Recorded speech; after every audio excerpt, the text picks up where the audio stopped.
What is up, non-believers, doubters, and skeptics? Welcome back to the Jesus Unfollower podcast. I've got great news. Maybe not for you, but for me. If you've listened to the last couple of episodes of the podcast, you know that I've had very loud neighbors for the last 3.5 months. They have dogs who bark for several hours per day. And as of today, they are moving out. Cue Billy Joel. Not really, that's a copyright thing, but I'm moving out.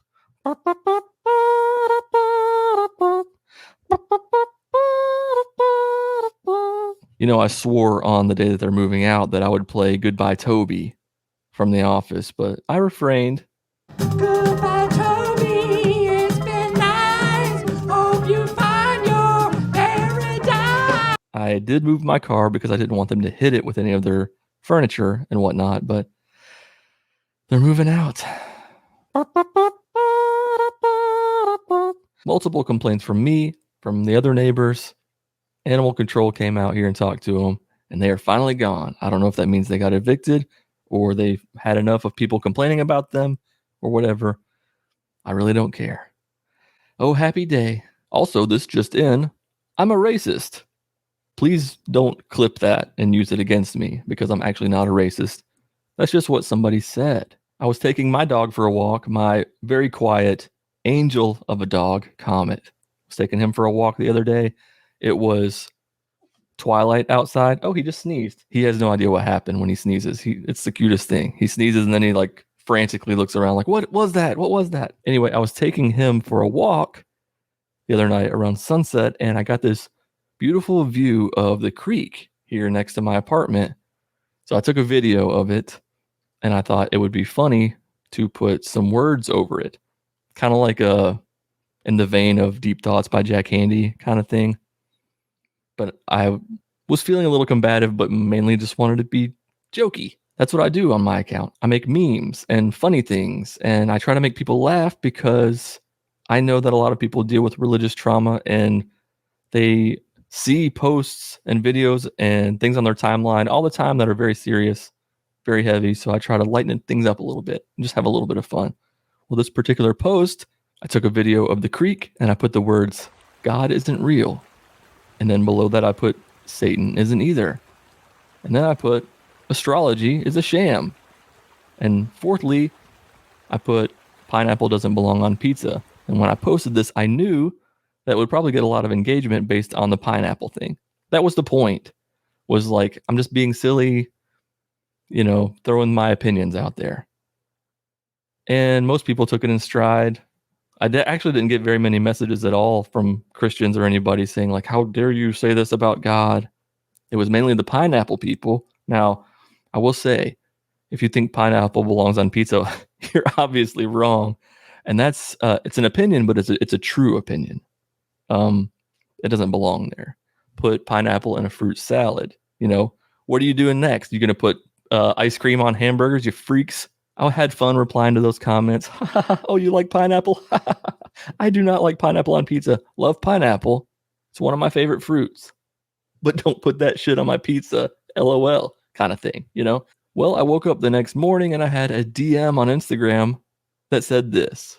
Hey, I just wanted to let you know that as somebody who is looking for safe spaces to deconstruct, your latest post was not such.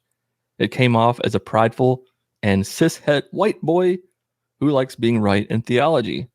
As someone who used to be in seminary and obsessed with right theology, I just thought you might want to know that it doesn't feel much different than a Christian making fun of other religions they don't understand or believe in, which is fine, but making sweeping statements like astrology is a sham is actually racist and extremely insulting.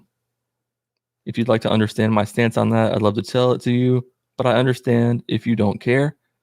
Hope you have a good day and unlearn some of these things with me. Now, look, I do consider my page to be a safe space to a degree. That's not the point of my page, though. My point is to make people laugh. So it's like I can't cater to everybody. I don't really know what that looks like. How am I going to be inclusive to what everyone wants, especially when I'm making a joke? We hashed it out, and she ended up, telling me that she does think that my page helps people. And I told her that I would be more mindful, and I will.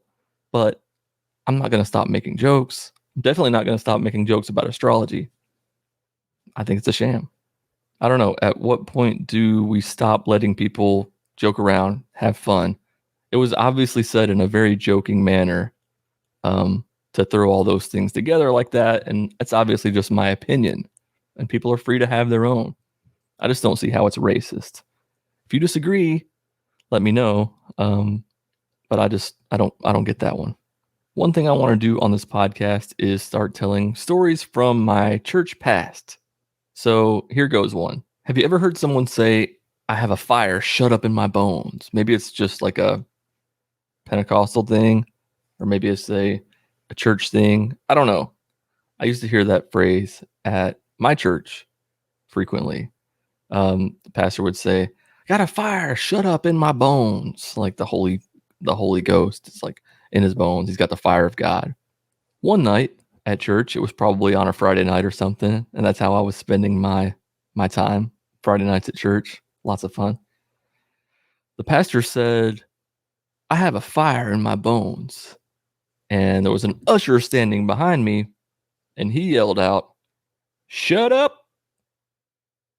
And my friends and I started dying laughing because, we knew what he meant, like a fire shut up in your bones. But he literally just yelled, shut up to the pastor. And we used to say that all the time. My sister and I still sometimes say it. Just be saying something and shut up. So funny. Got a fire in my bones. Shut up. Shut the fuck up. We'd add a little bit to it. Sometimes when I'm feeling frisky, I'll ask a question on Instagram.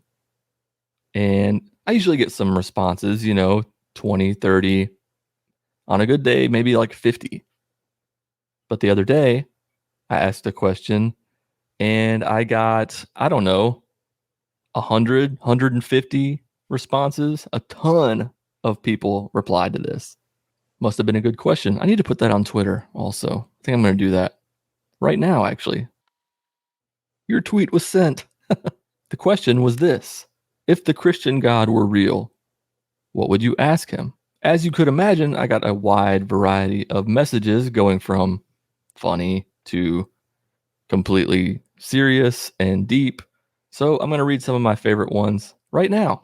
If the Christian God were real, what would you ask him? How about this one? Why give people cancer, especially children? And then choose who gets to beat it. Why did you bring me here? So I guess if you were going to ask the Christian God a question, that would mean that he's real, right? So this person says, I'd be begging not to burn in hell and would say and do whatever that takes. A lot of people put, why though? Like a lot of people. What's the point of wisdom teeth? What's up with mosquitoes and ticks? See, that's proof right there. Even if God does exist, the existence of mosquitoes means that he can't be good. Travis decided to use his question on, hey, can the Browns win the Super Bowl? It's a valid question because they probably won't win one without a little help from the Almighty. Ooh, here's a good one. The worst people I know follow you. Did they get it wrong, or are you just that evil? If you were all powerful, all knowing, why even make suffering an option? A lot of questions about suffering, and I think rightfully so. We have to suffer. Why? Because of the past, because of our ancestors, because we are a mistake, because we don't live up to your standard. And so we need to suffer for that. How dare you send good people to hell just because they didn't know about Jesus? I'd like to speak to your manager. The general consensus is, why the suffering? Why so much suffering? Lots more of these that I can't read on the podcast. Here's a really good one. Has anyone really been far, even as decided to use, even go want to do look more like? Why did you cancel Firefly and let shit like The Bachelor continue? Now, I take issue with that because I am an avid Bachelor watcher, okay? I know it's garbage TV, but it's my garbage TV, all right? I know that none of it's real. I know that the producers put them up to everything. I know that it's not really about love, but I still watch it, okay? Don't take this from me. A lot of FUs. Actually, two people put the exact same message at the same time, and I don't think it's the same person running this account. I would ask him to go F himself. I'm trying to not get demonetized. That's why I'm saying F instead of F. Why did you stop doing miracles? That's a great question. You've probably seen the little chart that's like all the miracles throughout history. And it's got all these miracles and then the invention of being able to record things. And then it drops way down. And then it's like the invention of Photoshop and it goes back up. It's convenient, isn't it? How is it that a serial killer can go to heaven, but a person who has never harmed anybody but doesn't believe in Jesus can't go? Why are you a narcissist? Why are you a dick?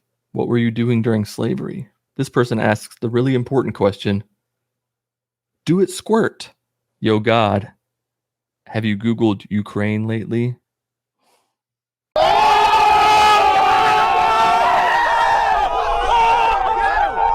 I love the mixture of very serious questions like why do you allow murder and worse things? And then boxers or briefs? Ooh, here's a good one. I'd ask him what his definition of good is. And the last one I'm going to read, should pineapple be on pizza? You know, that's really what we need to know. If God were real, I think we can all agree. That's the one question, even though I know the answer, I know the correct answer. That's the one question that needs to be asked. Should pineapple be on pizza? And it's obviously no. This week's Idiot of the Week is user 165-635-63. Those are probably also the Powerball numbers. But user 165-635-63 says, God is alive and in control. The devil posted this lie. That was a comment on a TikTok that I posted. So I replied, nah, I'm Kevin. Let's finish up with a quote from Sam Harris. Shall we? Now this is an old quote, but here we go. George Bush says he speaks to God every day, and Christians love him for it. If George Bush said he spoke to God through his hairdryer, they would think he was mad. I fail to see how the addition of a hairdryer makes it any more absurd. Thank you, Mr. Harris. There's a good chance this podcast will get demonetized. The last one did on YouTube. So if you want to support the podcast and what I'm doing, you can do that over at JesusUnfollower.com. Get a bonus podcast every month, along with some other exclusive videos and private community. That's JesusUnfollower.com. Until next time, remember, you don't need a God to be good. Peace out.